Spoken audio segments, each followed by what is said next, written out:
Раздвинув горизонты сфер небесных и земных, одолевая тяжесть вер, нужны или не нужны, спешу, вращаясь и звеня в миров колокола, туда, где не было меня, туда, где я была, а там спиральная метель из радужных цветков, а там вселенская постель из звездных завитков.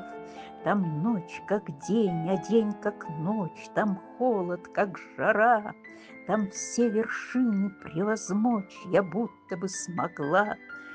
Гудят и бьются сотни сфер, сжимаются миры, из веры в веру и от вер, играя от игры, вращаясь в бешеном витке, закрученной стрелой, сжимаю радугу в руке, весь мир поющий мой.